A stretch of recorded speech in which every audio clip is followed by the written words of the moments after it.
पट्टण कोडोलीची विठ्ठल बिरदेव यात्रा 12 ऑक्टोबरऐवजी एक दिवस आधीच पोहोचलो. या ओवीचे लेखक असणाऱ्या आजोबांना भेटलो. मंदिरात जाऊन दर्शन घेतलं. मंदिराच्या आवारात हे धनगरी ढोल वाजत होते. मंदिराबाहेरच्या विसाव्यावर फरांडे महाराजांचं दर्शन घेण्यासाठी गर्दी झाली होती.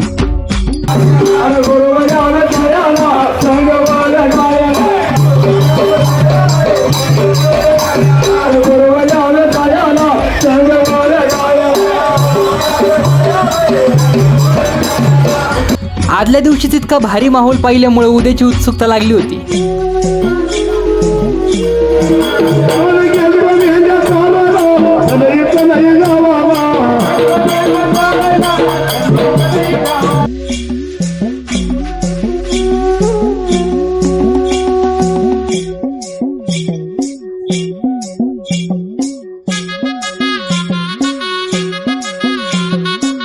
या यात्रेला कर्नाटकची लोकही मोठ्या संख्येने होती.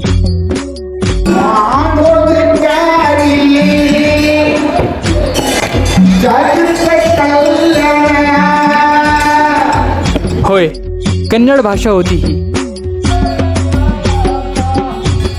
आता उद्याच्या दिवसाची उत्सुकता, कारण यात्रेचा मुख्य भाग हेळमचा खेळ आहे आणि तो दिवस उजाडलाही.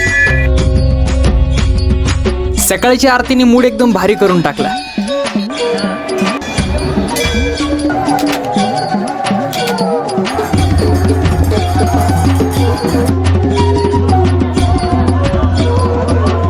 फरांडे महाराजांचा हेडमचा खेळ. अशा वेळेस भंडाऱ्याच्या वर्षावासोबत खारीक खोबऱ्याचा वर्षाव सुद्धा मोठ्या वेगाने होतो.